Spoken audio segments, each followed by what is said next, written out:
Persiapan menuju puncak Semeru. Matahari baru muncul di langit timur saat 4 orang sahabat berkumpul di stasiun Malang. Mereka adalah Dimas, Adi, Riko, dan Wulan. 4 anak muda asal Jakarta yang sudah lama berencana menaklukkan Gunung Semeru. Dimas yang berusia 25 tahun adalah yang paling berpengalaman di antara mereka. Adi 24 tahun, agak penakut tapi selalu berusaha berani. Riko 26 tahun, cuek tapi mudah panik. Dan Wulan, satu-satunya perempuan dalam kelompok itu, berumur 23 tahun, ceria dan penuh semangat. Sambil menunggu jeep menuju Ranupani, Dimas melihat puncak Semeru yang masih jauh di kejauhan. Gunung itu tampak tenang, tapi juga misterius. Asap putih yang keluar dari kawahnya seperti memberi peringatan agar mereka berhati-hati. Dimas menarik napas panjang dan berkata pelan, "Kita harus hati-hati di atas sana. Gunung ini bukan tempat main-main." Riko menertawakan ucapan itu. "Santai aja, Mas Dimas. Banyak orang udah naik Semeru, masa kita takut?" Tapi Adi diam saja. Entah kenapa sejak di kereta, dia merasa gelisah. Seperti ada yang mengikuti dari kejauhan. Sesekali dia menoleh ke belakang, namun tidak ada siapapun. Perjalanan menuju Ranupani memakan waktu hampir 2 jam. Di sepanjang jalan, mereka melewati hutan pinus, kabut tipis, dan udara dingin yang menusuk kulit. Sesampainya di desa, mereka mendaftar ke pos pendakian. Petugas pos mengingatkan, gunung sedang tidak stabil. Kabut sering turun tiba-tiba. Jangan memisahkan diri dari rombongan. Dimas mengangguk paham. Tapi di matanya, ada sedikit rasa penasaran yang sulit disembunyikan. Ia merasa seolah Semeru memanggil mereka. Seolah gunung itu punya sesuatu yang ingin ditunjukkan. Setelah beristirahat sebentar, mereka mulai berjalan menuju Ranu Kumbolo. Jalur awal terasa menyenangkan. Udara segar, pepohonan tinggi, suara burung bersahut-sahutan. Wulan bahkan sempat bernyanyi kecil sambil merekam video untuk vlognya. Tapi semakin tinggi mereka mendaki, suasana berubah pelan-pelan. Angin menjadi lebih dingin. Suara hutan seperti menghilang. Hanya ada deru napas dan langkah kaki mereka. Sekitar sore hari, mereka sampai di Watu Rejeng, sebuah tebing besar yang menghadap jurang. Dari sini, pemandangan luar biasa. Gunung Arjuna terlihat di kejauhan. Langit mulai oranye, dan kabut mulai naik. Dimas memutuskan mereka istirahat sebentar. Wulan duduk di pinggir batu besar sambil menikmati pemandangan. Tapi tiba-tiba ia menoleh cepat. "Ada yang lewat?" tanyanya. "Mana?" Riko ikut melihat ke arah semak. "Gak tahu, kayak bayangan putih barusan." Dimas langsung berdiri, menatap sekitar dengan waspada.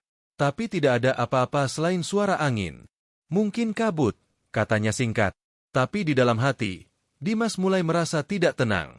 Ia tahu, di gunung ini, banyak cerita yang tidak bisa dijelaskan. Menjelang malam, mereka tiba di Ranu Kumbolo. Danau itu tenang, indah, memantulkan cahaya bulan. Mereka mendirikan tenda di tepi danau, menyalakan api unggun, dan memasak mie instan. Suasana terasa hangat kembali. Riko bercanda, Wulan tertawa, Adi ikut tersenyum. Tapi saat semua sudah mulai tidur, Dimas masih terjaga. Ia mendengar suara langkah kaki dari luar tenda. Pelan, tapi jelas. Seperti seseorang berjalan mengelilingi tenda mereka. Ia menahan napas, mencoba mendengarkan lebih jelas. Suara itu berhenti tepat di depan tenda. Dimas menggenggam senter, membuka resleting perlahan, lalu menyorotkan cahaya keluar. Tidak ada siapapun. Ia menoleh ke arah danau, dan saat itu, sekelebat bayangan putih terlihat melintas di tepi air. Dimas terpaku. Ia tahu matanya tidak salah. Tapi sebelum ia sempat memastikan, kabut tebal tiba-tiba datang dari arah hutan dan menutupi seluruh area. Dalam waktu singkat, danau yang tadinya indah kini berubah mencekam. Dimas menutup kembali tenda, mencoba berpikir jernih. Ia membangunkan Adi. "Di luar ada sesuatu," bisiknya. Adi membuka mata dengan wajah ketakutan. "Sesuatu apa?" "Aku nggak tahu, tapi bukan hewan. Jalannya pelan banget. Suaranya jelas." Mereka berdua mendengarkan dengan cermat. Tapi kali ini, tidak ada suara apapun. Hanya bunyi api unggun yang mulai padam dan desir angin yang makin kencang. Perlahan, Dimas akhirnya tertidur, tapi rasa tidak enak di dadanya tidak hilang. Keesokan paginya, mereka melanjutkan perjalanan menuju Kalimati, titik terakhir sebelum puncak. Pagi itu udara cerah dan kabut menipis. Tapi Wulan tampak pucat. Ia mengaku semalam bermimpi aneh. Katanya ada seorang perempuan berbaju putih duduk di tepi danau, menatap ke arah mereka. Wajahnya tidak terlihat jelas, tapi suaranya terdengar lirih seperti memanggil. "Namku, Rara." Begitu katanya dalam mimpi Wulan. Dimas menatap Wulan serius. "Rara?" "Iya, aku nggak tahu siapa dia. Tapi suaranya jelas banget." Riko mencoba bercanda agar suasana cair. "Mungkin kamu nonton film horor sebelum berangkat." Tapi Adi justru menatap danau yang kini tampak tenang. "Jangan bercanda dulu deh, Rik. Aku juga tadi malam dengar suara cewek ketawa." Dimas tidak menanggapi. Ia hanya menatap ke arah jalur pendakian yang menanjak tajam. Entah kenapa, semakin mereka mendekat ke puncak, perasaan aneh itu makin kuat. Perjalanan dari Ranukumbolo menunggu menuju Kalimati dimulai pagi mereka sadari. Sekitar pukul 8, meninggalkan Ranukumbolo, udara masih terasa di kejauhan, tapi matahari mulai menembus pepohonan. Berjalan mengikuti jalur awal mereka. Terlihat mudah, diam, namun lama-kelamaan semakin menanjak dan licin. Dari balik pepohonan. Tanah basah akibat embun membuat langkah mereka harus ekstra hati-hati. Wulan berjalan di barisan tengah, sementara Dimas di depan sebagai pemimpin rombongan. Adi dan Riko menyusul di belakang. Awalnya mereka masih bercanda dan sesekali berhenti untuk foto. Tapi semakin tinggi mereka naik, suasana hutan terasa semakin sunyi. Tidak ada lagi suara burung. Tidak ada hembusan angin seperti tadi pagi. Suasana seolah membeku. "Kenapa sepi banget ya?" gumam Wulan pelan sambil menatap sekitar. Riko menimpali. "Mungkin karena kita udah makin tinggi. Hewan-hewan jarang sampai sini." Tapi Dimas tidak menjawab. Ia justru menatap lurus ke jalur di depan. Raut wajahnya tegang. Dari tadi ia merasa seperti ada langkah lain mengikuti dari belakang. Setiap kali berhenti, suara itu pun ikut berhenti. Tapi ketika ia melangkah lagi, suara langkah tambahan itu terdengar samar, seirama dengan mereka. Sekitar 2 jam berjalan, mereka sampai di Tanjakan Cinta, jalur yang terkenal curam tapi punya pemandangan indah. Dari atas, mereka bisa melihat kembali danau Ranukumbolo yang tampak biru di kejauhan. Wulan berhenti sejenak untuk mengambil napas dan memandang ke bawah. Tapi tiba-tiba ekspresinya berubah. Ia menatap lekat-lekat ke arah danau di bawah sana. "Dimas, aku lihat sesuatu di tepi danau." Dimas menoleh cepat. "Lihat apa?" Perempuan berdiri di tepi air, pakai baju putih.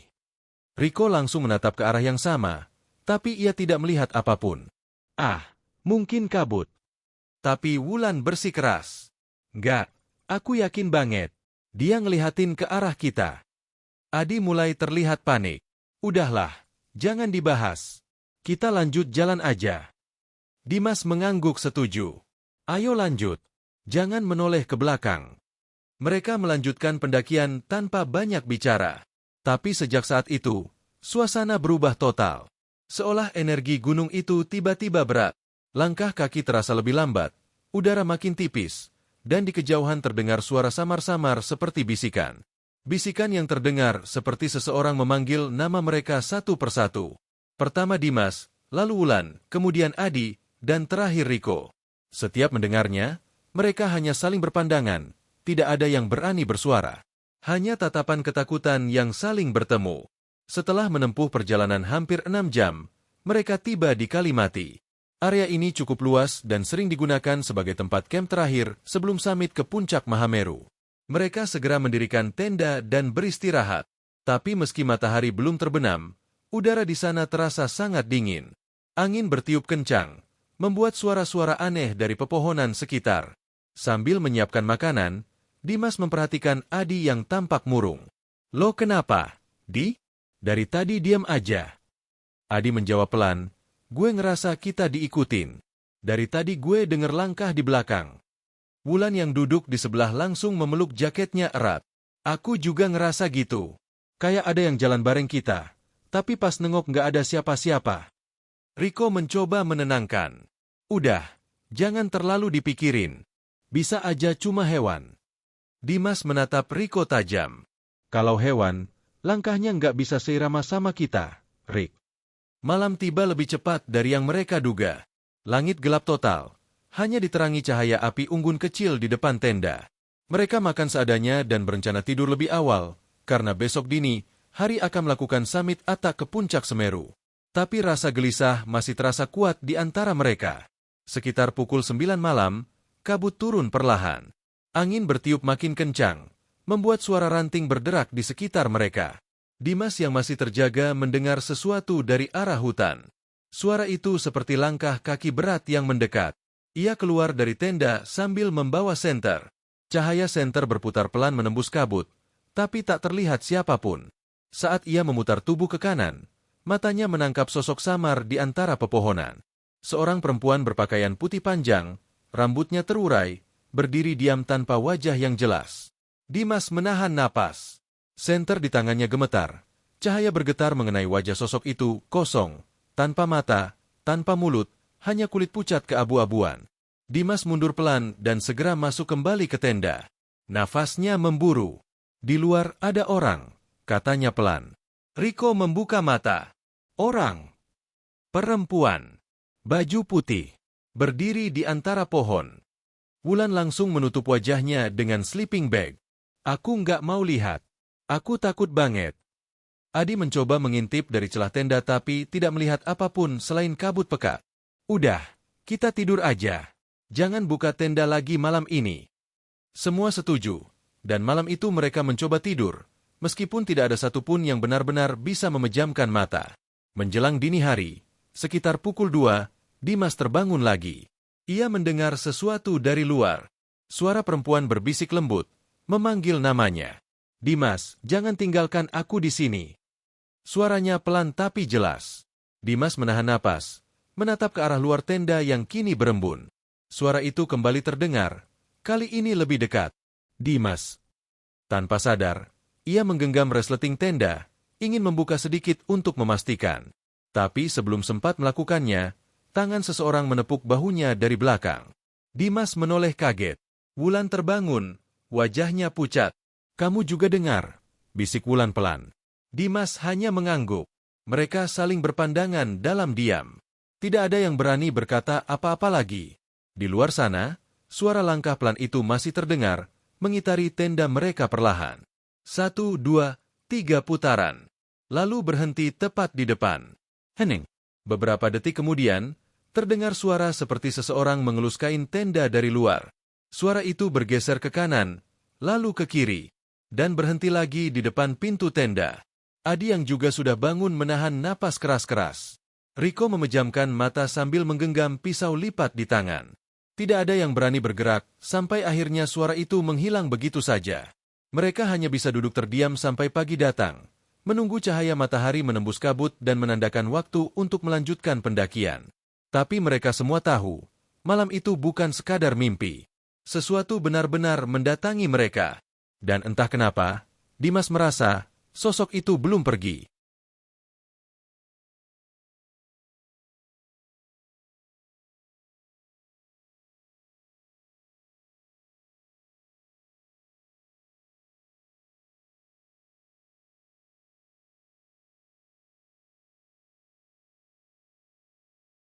Pukul 2 dini hari, udara Kalimati menggigit tulang.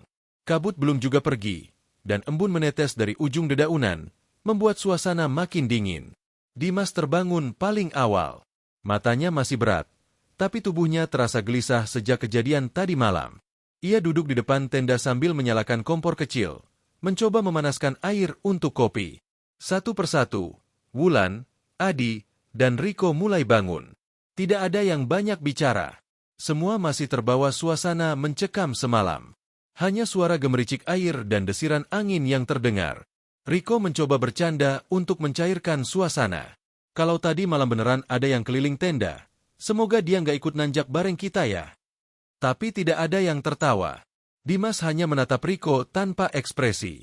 Wulan malah semakin gelisah, wajahnya pucat, dan tangannya bergetar saat menggenggam cangkir. Setelah sarapan ringan, mereka memulai pendakian ke puncak sekitar pukul 3 pagi. Jalur dari Kalimati menuju Arcopodo terkenal berat. Selain curam, jalurnya juga licin dan gelap total. Mereka hanya mengandalkan cahaya headlamp. Barisan diatur seperti biasa. Dimas di depan, Wulan di tengah, Adi dan Riko di belakang. Tapi sejak langkah pertama, perasaan tidak enak mulai terasa lagi.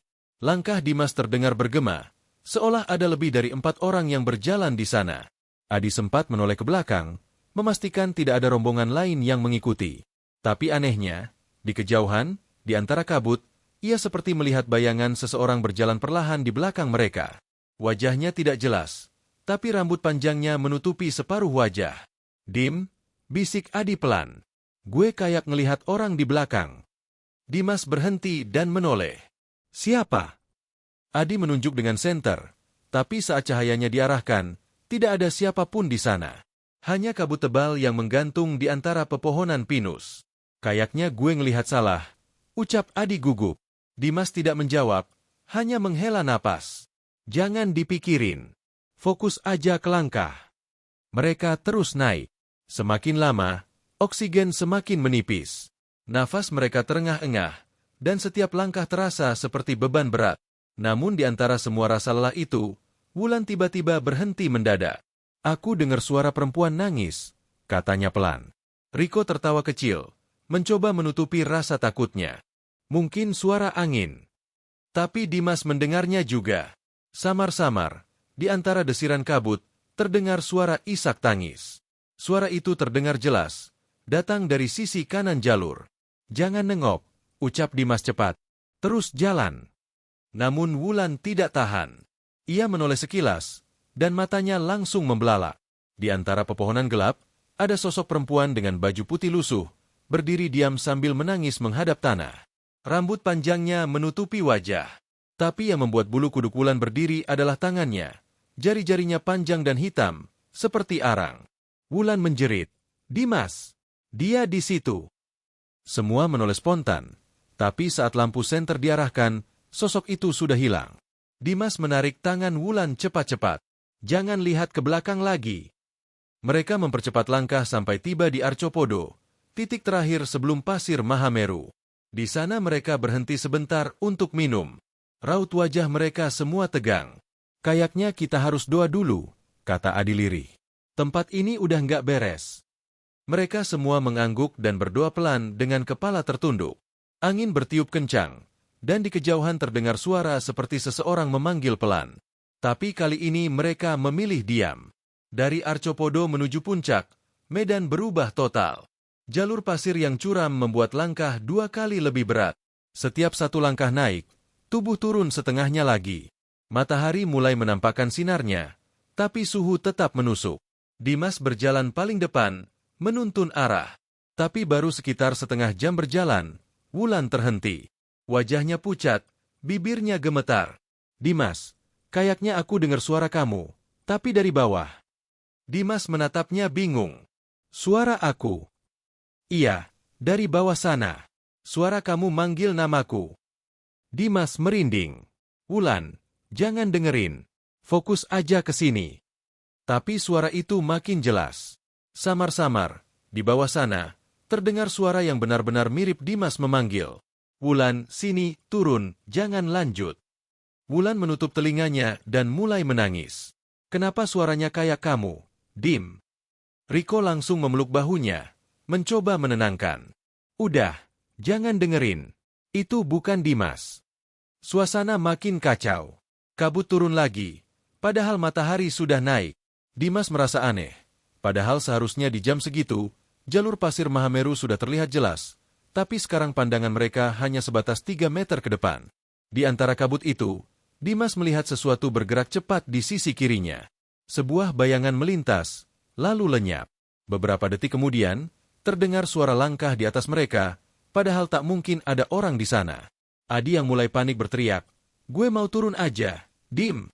Gue nggak kuat." Dimas menatapnya tajam. "Jangan. Kalau lo turun sekarang, lo bisa kesasar. Kita bareng-bareng aja." Namun tiba-tiba, suara keras menggema di sekitar mereka. Seperti teriakan panjang dari arah puncak. Tidak jelas suara manusia atau bukan. Semua terdiam. Suara itu disusul oleh hembusan angin kuat yang membuat pasir berterbangan dan membuat mereka semua menutup wajah. Setelah angin reda, Dimas menatap sekeliling. Wulan berdiri di sampingnya, tapi Riko dan Adi sudah tidak terlihat. Rick, Adi, teriak Dimas keras. Tapi hanya gema suaranya yang menjawab. Ia menoleh ke Wulan. Mereka di mana? Wulan hanya menggeleng. Wajahnya pucat pasi. Tadi, mereka di belakang kita. Dimas segera menuruni sedikit jalur, berusaha mencari. Tapi kabut terlalu tebal, dan jejak kaki di pasir cepat tertiup angin. Mereka berdua sekarang sendirian. Dimas, kita turun aja, ucap Wulan sambil gemetar. Aku takut. Dimas terdiam sejenak, menatap ke atas lalu ke bawah. Antara puncak yang hampir terlihat dan jalan turun yang diselimuti kabut. Aku janji, kita selamat. Tapi kita harus tetap bareng, katanya akhirnya. Mereka pun terus berjalan ke atas, meski dengan langkah berat dan hati yang diliputi ketakutan. Namun mereka tidak tahu dari kejauhan, di balik kabut yang menggulung, ada 4 sosok berdiri diam.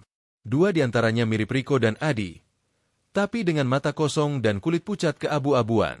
Dan dari balik pasir, suara bisikan lembut terdengar lagi. Kenapa kalian naik? Padahal sudah kami peringatkan.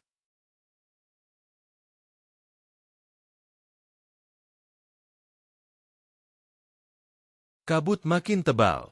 Suhu jatuh drastis, hingga membuat jari-jari mereka kaku. Dimas menggenggam tangan Wulan erat agar tidak kehilangan arah di antara pasir dan angin yang mengamuk. Dimas, aku capek, tolong. Suara Wulan parau, hampir tak terdengar di tengah hembusan angin.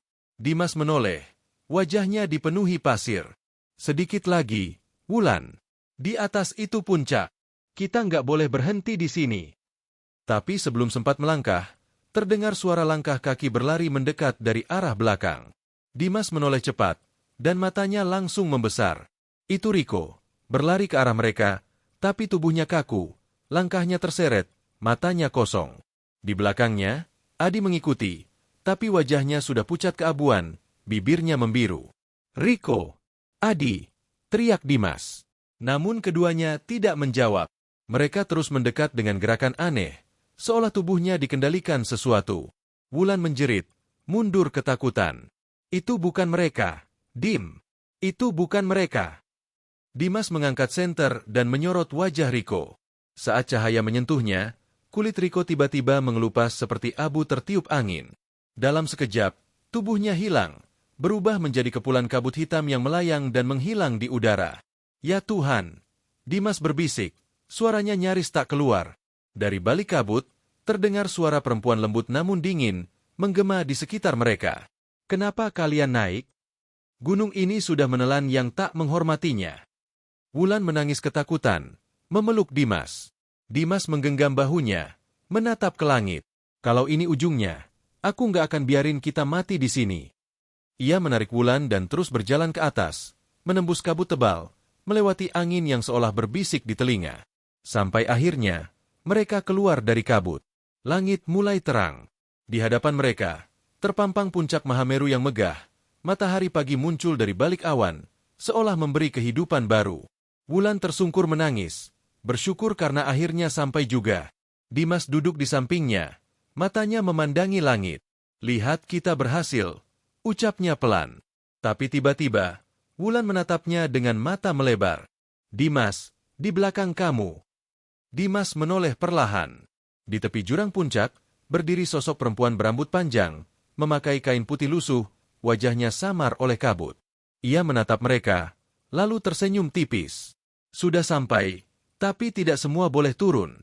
Seketika angin berhembus kencang, pasir berterbangan, dan suara gemuruh terdengar dari bawah kawah. Dimas memeluk Wulan sekuat tenaga. Pegang aku, jangan lepas. Namun tanah di bawah mereka retak, dan tubuh Dimas terhempas ke belakang. Wulan berteriak histeris, mencoba menarik tangan Dimas, tapi genggamannya terlepas. Dimas! Tubuh Dimas terjatuh ke dalam kabut pekat. Wulan menjerit, menatap ke bawah, tapi tak ada siapapun di sana. Angin tiba-tiba berhenti. Suara hening menggantung.